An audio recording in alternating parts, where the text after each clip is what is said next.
Whether you agree with Forbes' senior contributor that Civilization VI is so good you're terrified of it, or perhaps you think it sucks, today we're going to take you through 5 reasons why Civilization VI is a not only fantastic addition to the franchise, but arguably the best Civilization game we've ever had. If you want the counter, I did make a Why Civilization VI Sucks video. You can check that out, links in the doodly-doo. Anyway, let's jump straight in. Number 1 for me is the map and the terrain and everything that encompasses. First and foremost for me, that means districts, the slightly controversial system that allowed us to expand our cities beyond the one in-game tile where we built them. We can build scientific districts, cultural districts, and span out from a city centre. Not only do I like this because it adds new depth and complexity to the game around planning where to put districts, campuses receive additional science bonuses being near mountains, for example. Cultural districts receive additional bonuses being near world wonders. These all make sense, it's logical, and I love the way that cities span out just as they do in real life, and for that additional complexity. I also loved the fact that Civilization VI introduced natural disasters, both slow burning and sudden. Oh, by the way, I am of course reflecting on the full Civilization VI experience with Gathering Storm, Rise and Fall, and the New Frontier Pass. I'm not talking about the base game, that's a conversation for another video. However, we have slow burning natural disasters, namely climate change, and then significant sudden ones, from volcanoes to flooded rivers. I would like to see earthquakes and tsunamis feature more heavily in Civilization VI, I have to say, but overall I really like the sort of randomness that they inspire. It's true to life and also makes the game more interesting. I think also the map finally had a really significant change in that terrain mattered more in Civilization VI than ever before. Okay, fresh water is a fantastic example.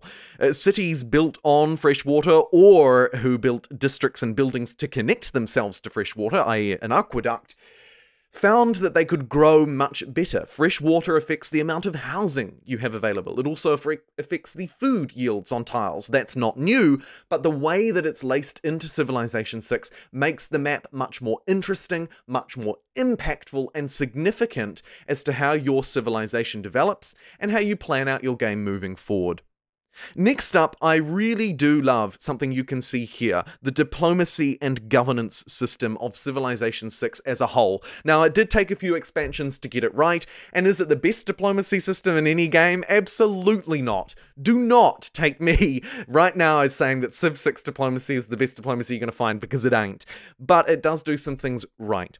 Firstly, the revamped city-state system in Civilization VI is fantastic. So, in Civ 6 there are city-states, these non-player characters that can't win the game, they can't really expand, they're just sort of there for you to engage with in diplomacy. They're smaller, minor civilizations.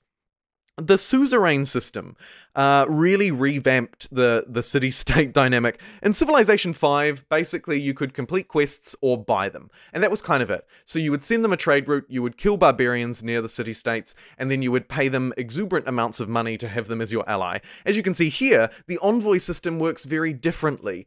You earn envoys by achieving diplomatic or political prowess, by unlocking certain cultures, by having certain governors, which I'll touch on soon, so on and so forth. You then send those suzerains, like diplomats, but slightly less significant, to city-states to earn their trust, their favour, and bring them into your own, have them as your ally. I think that the way that system works is so powerful in Civ 6 and so nuanced in comparison to previous titles in the Civilization franchise.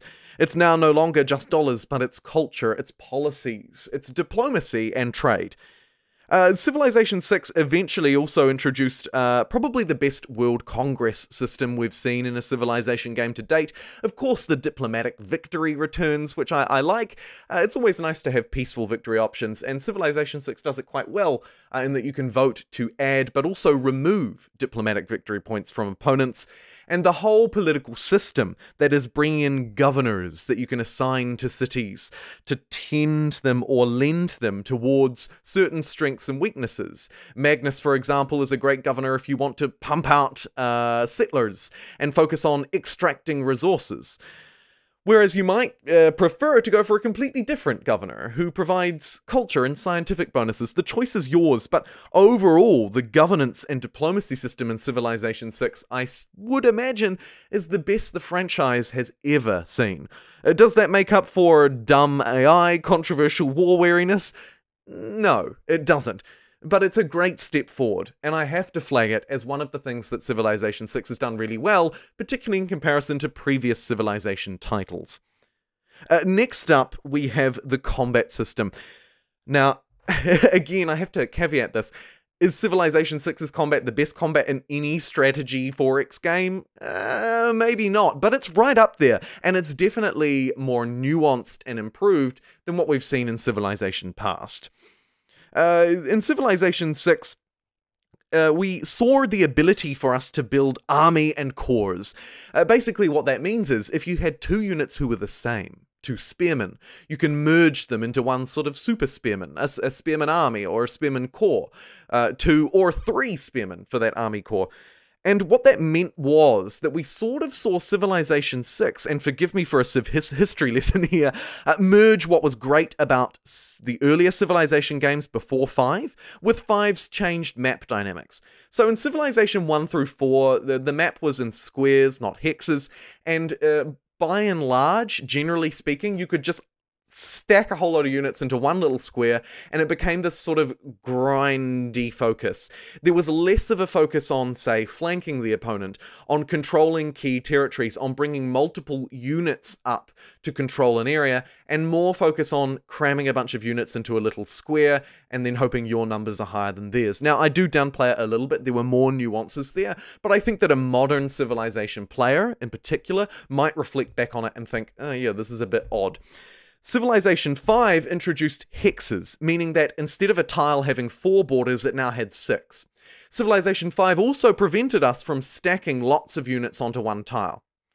Civ 6 said, okay, I think we can find a happy middle ground here.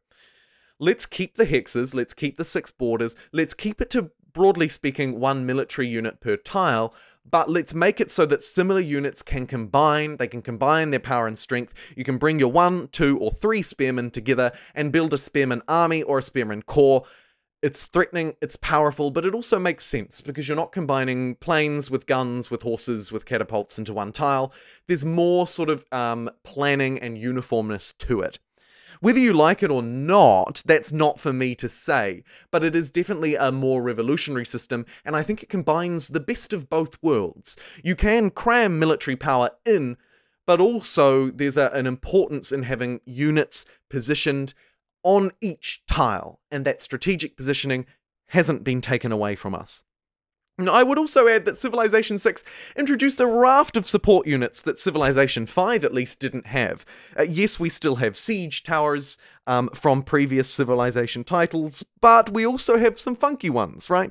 The medic, the hot air balloon reconnaissance unit. There are many support units in Civilization VI, not just militarily in combat, but more, of course, beyond that too, and I think it adds a nice depth and nuance to the combat system that we hadn't seen prior. Next up, it's leaders and civilizations. So in Civilization VI, you don't just choose America and you're stuck with Washington and that's your game. Instead, there are multiple leaders, and even within that, multiple personalities for leaders, for some but not all civilizations. America, for example, has 2 different Teddy personas. China has 2 completely different leaders for you to choose from. Not only is it Teddy dressed in a different outfit with a different benefit, but actually an entirely different leader, to take the civilization in an entirely different direction. Not only is this important for you as a player, because you have more variety and choice, more histories to lean on, but also when you're playing against these civilizations, it makes the game more nuanced and impactful, right? You're playing against China, but which China will it be? Who will be leading China? That matters, right? That really matters and adds to a real depth to the game, which I'll cover in my final point, so do stay tuned for that one.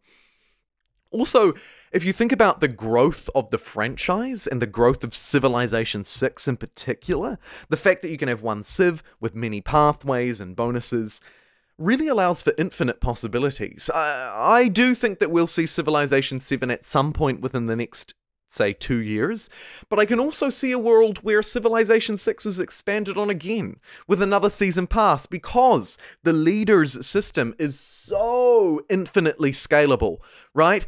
You can think of massive civilizations that have had a huge impact on human history, not just in the early era of human history, say the Roman Empire, but in more modern industrial eras as well. And you can think of at least 3 leaders, you know, like think Russia, think France, think England, think all of these big names, and actually even the small names. Me as a New Zealander, I can think of 3 leaders who could lead a New Zealand civilization quite easily.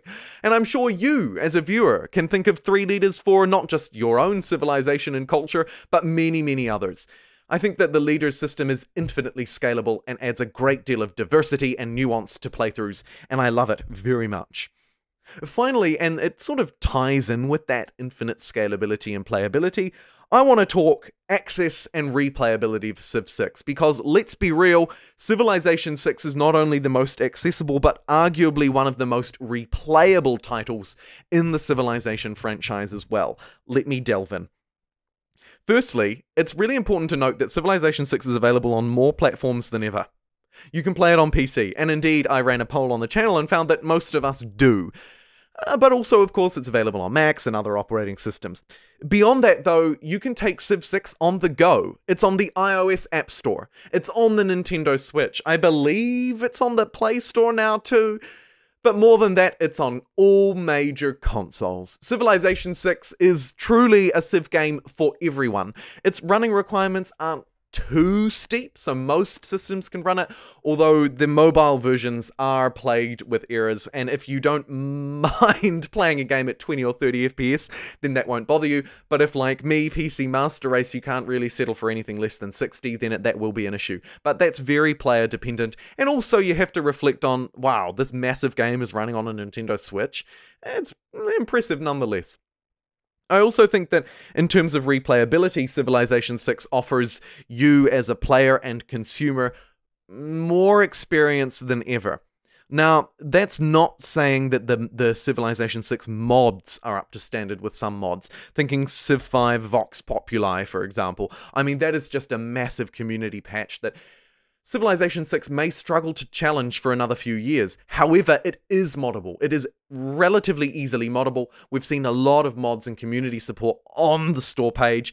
Combine that with the fact that the developers themselves have brought out 2 fantastic expansions, plus the new Frontier Pass, and potentially more content in the future, and you can see why Civilization VI is not only the most accessible title, but arguably the most replayable title in Civilization history. And really, when we compare it to other 4X or other grand strategy games, it's hard to find one that compares to Civilization VI's replayability and accessibility.